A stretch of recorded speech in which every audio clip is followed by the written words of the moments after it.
توشہ case کا فیصلہ سامنے آ گیا. بجائے اس کے کہ ہم کیس کے میرٹ کو دیکھیں، یہ دیکھیں کہ اس کیس کے اندر سے کیا چیزیں ثابت ہوئی ہیں، کیا چیزیں ثابت نہیں ہوئی ہیں، ہم اس میں پھنس گئے ہیں کہ بشریٰ بی بی کو سزا ہونے کے بعد، ریگریس امپریزنمنٹ ہونے کے بعد، ان کے 300 کنال کے گھر کے اندر نظر بند کر دیا گیا اور وہاں پر آرام سے سہولت سے وہ فائدہ اٹھا رہی ہیں. اس پر کیوں بحث کرنی چاہیے، یہ مانتے ہوئے کہ بحث کرتے ہوئے اصل معاملات سے پرے ہٹ جاتے ہیں. صرف معاملہ توشہ کا نہیں ہے، پاکستان بھر میں دہشت گردی کے اگر آپ واقعات دیکھیں تو آپ کو ایک طویل سلسلہ پھیلتا ہوا نظر آتا ہے. بلوچستان کے اندر واقعات کو دیکھیں، خیبر پختونخوا کے اندر واقعات کو دیکھیں تو آپ کو ایک ہیجان برپا ہوتا ہوا نظر آتا ہے. اس ہیجان کے اوپر نظر رکھنے کی ضرورت ہے. لیکن ہم نظر کیا رکھیں، یہاں پر تو بشریٰ صاحبہ کے معاملات ہی پیر زمین پر نہیں لگنے دیتے، تو اس کو پہلے ٹیک اپ کر لیتے ہیں. تو بشریٰ صاحبہ کا ایشو یہ نہیں ہے کہ کیس کا میرٹ کیا تھا. بشریٰ صاحبہ کا ایشو یہ ہے کہ انہوں نے ریگریس امپریزنمنٹ کو گھر کی نظر بندی میں کیسے تبدیل کروایا. اب ظاہر ہے یہ جیلر کے ساتھ معاملات تو طے کر نہیں سکتے. جو جیل کی جوڈیشل کسٹڈی ہے وہ جوڈیشری کے پاس موجود رہتی ہے. لیکن یہ فیصلے اگر ہم یہ مان لیتے ہیں کہ کسی اور جگہ ہوتے ہیں تو اس فیصلے کے لیے کوئی استدعا کی گئی ہوگی، کوئی درخواست کی گئی ہوگی، کوئی منت ترلا کیا گیا ہوگا. تو منت ترلا کیا گیا، درخواست دی گئی، درخواست آگے سے منظور ہوگی. کس بنیاد پر منظور ہوئی ہمارے پاس اس کی معلومات نہیں ہے، لیکن جس بنیاد پر بھی منظور ہوئی وہ یک طرفہ ہمدردی کی بنیاد پر نہیں ہوگی. اگر یک طرفہ ہمدردی ہوتی تو بہت ساری ایسی خواتین، جس کے اندر عمر رسیدہ خواتین بھی موجود ہیں، بچوں والی خواتین بھی موجود ہیں، جو پاکستان تحریک انصاف کے ساتھ گمراہی کے رستے پر ایک دن نکلیں اور اس کے بعد پھر گھر واپس نہیں گئیں اور جیل کے اندر موجود ہیں، ان کے لیے بھی یہ ہمدردی آپ کو سامنے نظر آنی چاہیے تھی. تو کوئی خاص ہمدردی ہے جس سے بشریٰ صاحبہ نے فائدہ اٹھایا اور آرام سے ان تمام خواتین کی تکالیف کو پس پش ڈالتے ہوئے اپنے گھر کے اندر چلی گئیں. اب اس کے نتائج کیا نکلیں گے؟ نتیجہ تو یہ نکلے گا ظاہر بشریٰ صاحبہ آرام سے زندگی گزاریں گی وہاں پہ. آپ جیل والا ماحول جیل مینول کے تحت جتنا بھی ریپلیکیٹ کرتے ہیں، گھر گھر ہی ہوتا ہے. ایک آپ کو نفسیاتی، آپ سمجھیں کہ استحکام محسوس ہوتا ہے، آپ کو ایک نفسیاتی سکون اور تسکین محسوس ہوتی ہے کہ میں ان در و دیوار کے اندر موجود نہیں ہوں جہاں پر سینکڑوں ہزاروں عورتیں جو ہیں قسم پرسی کی زندگی گزارتے ہوئے نکل گئیں یا کچھ یہاں پر مر کھپ گئیں اور کسی نے ان کو ڈاکومنٹ بھی نہیں کیا. میں اپنے گھر کے اندر موجود ہوں، بھلے کمرہ چھوٹا ہو، اس کے اوپر ریسٹرکشن لگی ہو. اور پھر جیل مینول کے تحت آپ سے کام کروائے جاتے ہیں اگر آپ کو قید با مشقت ہوئی ہے. وہ کام وہ والے کام نہیں ہے جو فلموں میں آپ دیکھا کرتے تھے کہ کہیں پر آپ سے چکی پسوا رہے ہیں اور آپ کے ہاتھ زخمی ہو جاتے ہیں، کہیں پر آپ سے پتھر توڑوا رہے ہیں.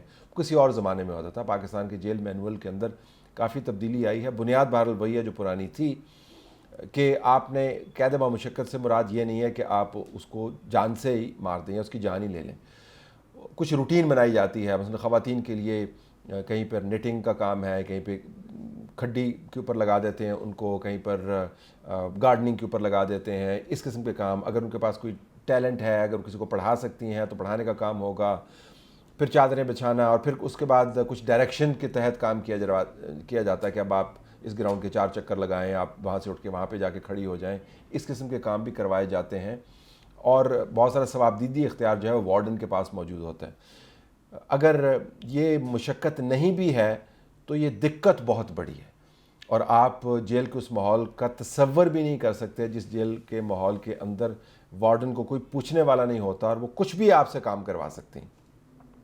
اور آپ کے تکیے گندے ہوتے ہیں، چٹائیاں آپ کی میلی کچیلی ہوتی ہیں، آپ بڑے بڑے سیلز کے اندر اکٹھی رہ رہی ہوتی ہیں، بعض کے ساتھ بچے ہوتے ہیں. وہ بہت ہی بری حالت ہے جس کے اندر عام خواتین زندگی گزارتی ہیں.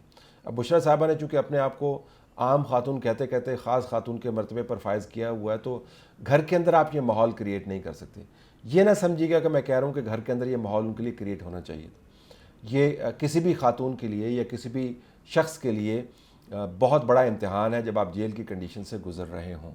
لہٰذا ہماری تو دعا یہی رہی ہے کہ تمام تر جو انہوں نے کارنامے کیے ہیں اس کے باوجود کچھ ایسا راستہ نکل آئے کہ کچھ سہولت مہیا ہو. لیکن چونکہ سہولت انہوں نے از خود مہیا کروا لی ہے، ہم اس کے اوپر کمنٹ کر رہے ہیں. تو نظام کو اگر یہ سہولت دینی ہے تو سب کو یہ سہولت مہیا کرنی. پھر آپ ڈاکٹر یاسمین راشد کے لیے بھی سہولت آپ کو مہیا کرنی چاہیے تھی، آپ کو سنن جاوید کے لیے بھی سہولت مہیا کرنی چاہیے تھی، خدیجہ کے لیے بھی سہولت مہیا کرنی چاہیے تھی.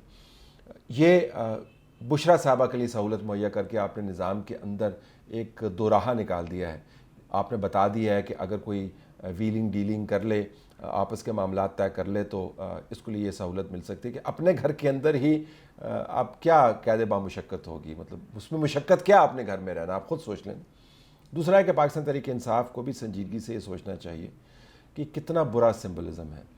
آپ نے دوسروں کی ماؤں بہنوں اور بیٹیوں کے ساتھ کیا کیا، پہلے تو وہ معاملہ طے کر لینا۔ آپ نے مریم نواز کو ایک ایسی کوٹھڑی کے اندر رکھا جس کے برابر میں آپ نے تندور لگوایا ہوا تھا، اور تندور کی گرمی اس کوٹھڑی کے ٹیمپریچر کو آسمان تک لے جاتی تھی، اور آپ نے وہاں پر جو برتن تھے اس کے اندر سے چوہے کودتے ہوئے نظر آتے ہوتے تھے، اور کسی وقت بھی میل وارڈنز جو ہیں وہ دستک دے کر جھٹ سے دروازہ کھول کے اندر آ جاتے تھے، اور نہ جانے وہاں پر کیا کیا تھا۔ تو آپ نے ان حالات میں وہاں پر اس کو رکھا۔ جن لوگوں کو آپ اٹھا کے لے گئے، آپ نے ان کو جیلوں کے اندر الٹا لٹکایا، آپ نے جانتے بوجھتے ہوئے کال کوٹھڑی کے اندر ڈایا۔ کال کوٹھڑی اگر آپ کو بتا پاؤں کہ بہت ہی اتنا ہے کہ آپ 6 قدم چلیں تو کال کوٹھڑی ختم ہو جاتی ہے، اور اس کے اندر جو اس کی کھڑکی ہے وہ آپ کی پہنچ سے باہر ہوتی ہے، یعنی اوپر لگی ہوئی ہوتی ہے، وہاں پر آپ پہنچ نہیں سکتے، باہر نہیں دیکھ سکتے، اور اس کے سامنے 3 لوہے کے دروازے ہوتے ہیں، گرلز ہوتی ہیں، جس کے اندر سے ٹھنڈا گرم از خود آتا رہتا ہے، اور ایک کموڈ سائڈ پہ رکھا ہوا ہوتا ہے، اور ایک تکیہ ہوتا ہے، اور ایک چٹائی سی ہوتی ہے زمین کے اوپر، تو وہاں پر آپ رہتے ہیں۔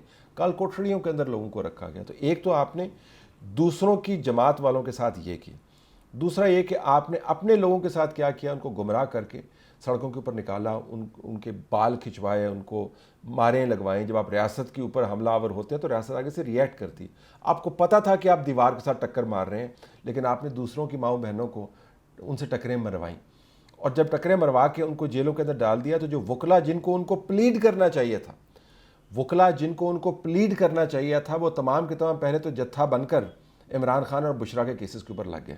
کسی نے کسی غریب کی بچی کا کیس نہیں لڑا۔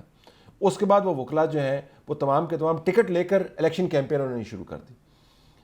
تو وہ وکلا جو عمران خان اور بشرا کا ہراول دستہ تھے، وہ کسی صورت میں بھی ان خواتین کے لیے میسر نہیں تھے۔